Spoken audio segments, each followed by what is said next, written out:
के वास्तविकता है जो व्यक्ति, और ये सच्चाई है हमारी जात के, हमारे कौम के लोगों में, कि हमारी जात के लोगों के ऊपर अगर कोई नेता या कोई व्यक्ति अगर जरा सा एहसान करता है तो मैं निश्चित तौर पर बताना चाहता हूं, विश्वास के साथ कहना चाहता हूं कि मेरी जात के लोग अपने खून के कतरे से भी उसका एहसान उतारने के लिए तैयार रहते हैं।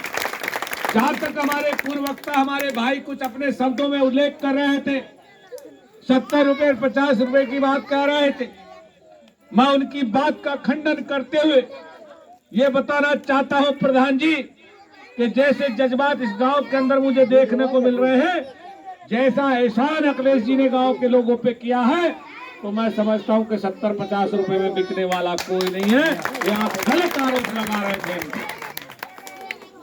दूसरी बात कहना चाहता हूं कि देश में चल रही मौजूदा सरकार की गतिविधियों से पिछले 10 साल से आप केंद्र सरकार से परिचित हैं और उत्तर प्रदेश की 7 साल की बाबा की सरकार से आप परिचित हैं।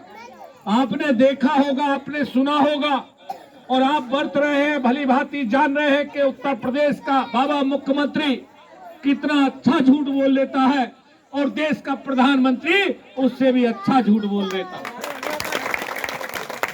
नारा दिया जाता है कि सबका साथ और सबका विकास, नारा दिया जाता है कि बेटी बचाओ बेटी पढ़ाओ, लेकिन ना बेटी बचती है ना बेटी पढ़ती है। दोस्तों, नौजवान साथियों, अगर पश्चिमी उत्तर प्रदेश के सहारनपुर के कोने से बात करी जाए और आपके हाथरस तक वाल्मीकि समाज की बेटी का हुआ अत्याचार अगर आज तक उठाया जाए तो आप लोग भली भांति जान रहे होंगे कि इस देश की सरकार में, प्रदेश की सरकार में कितना निकम्मापन रहा कि हमारी गरीब बेटी को भी मिट्टी के तेल गिर कर जलाने का काम हाथरस के अंदर किया था कि नहीं किया था, बताओ। आप लोगों को याद है कि नहीं है कि एक दलित समाज की बच्ची जिसके साथ दुराचार होता है और वही लोग करते हैं जो 15 लोग हमारे ऊपर और आपके ऊपर हुकूमत करने वाले लोग हैं, 15% लोग हमारे और आपके ऊपर हुकूमत कर रहे हैं, उन्हीं लोगों ने उसको मिट्टी के तेल से उसको जलवाने का काम किया था। आदरणीय अखिलेश यादव उस दर्द में भी गए थे।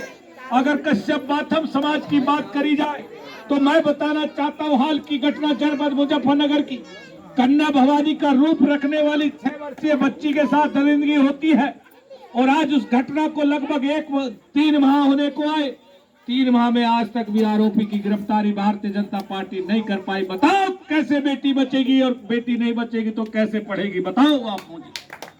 आप जानते होंगे कि हमारी जात के नौजवान, आप जानते होंगे कि हमारे जात के बुजुर्ग रात और दिन मेहनत करके जैसे तैसे करके अपना पेट पट्टी बांधकर अपने बच्चों का लालन पोषण करते हैं और इच्छा व्यक्त करते हैं कि जैसे तैसे करके मेरा बच्चा पढ़ लिख कर मेरे बुढ़ापे का सहारा बन जाएगा, एक बार उसकी नौकरी लग जाएगी तो मेरे बुढ़ापे की लाठी मजबूत हो जाएगी। बताइए चाहते हैं कि नहीं चाहते हैं?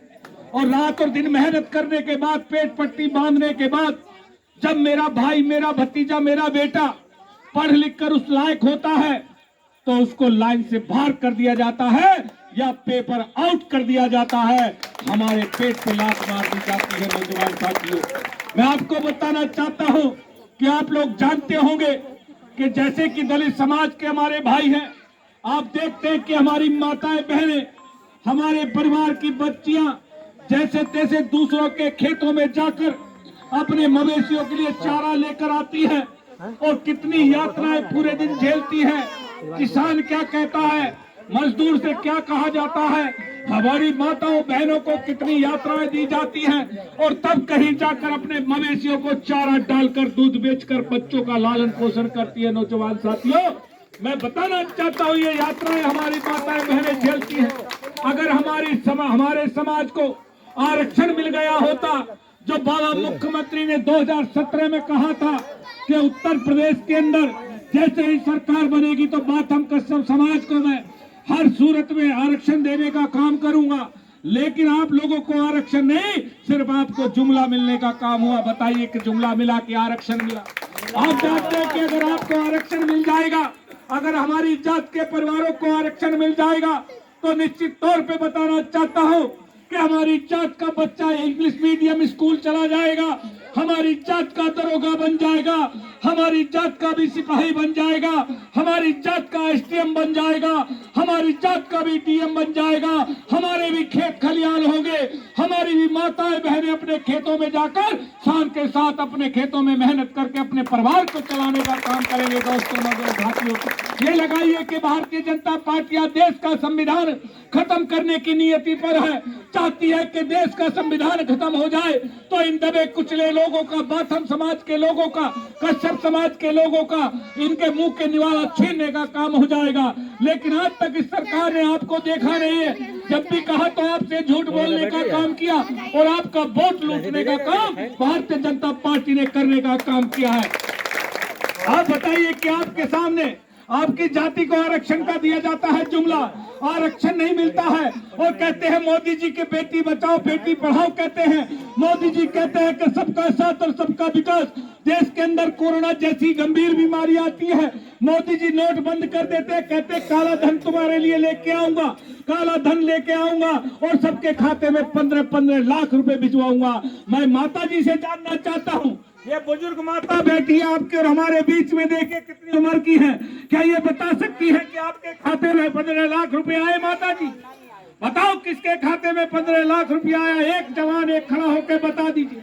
लेकिन हमारे गरीब समाज की स्थिति को देखने के लिए भारतीय जनता पार्टी के पास कोई आंख ऐसी नहीं है। अगर मोदी जी को ताली बजाकर बीमारी भगाने का शौक है, अगर मोदी जी थाली बजाकर बीमारी भगा सकते हैं, अगर मोदी जी दीवा जलाकर बीमारी भगा सकते हैं, तो मैं आदरणीय मोदी जी से भी कहना चाहता हूं, एक थाली एक दीवा और एक ताली मेरी जात के बच्चों के भविष्य के लिए बजा दीजिए, ताकि इनका भविष्य सुधर जाए और मेरी जात का सिपाही और दरोगा बन जाए, मेरी जात का डीएमएसपी बन जाए। मैं आदरणीय मोदी जी से भी भीख मांगता हूं, ऐसी ताली और एक थाली बजवा दो, मैं भी जान जाऊंगा। लेकिन ऐसी ताली और ऐसी थाली नहीं बजी ताकि आपके बच्चों का भविष्य बन जाए, आपके रोजी रोजगार चल जाए। लेकिन आपसे अगर कोई छीना जाता है तो वोट के टाइम पे आपको गाय और भैंस बकरी की याद दिलाई जाती है, देवी देवताओं की याद दिलाई जाती है।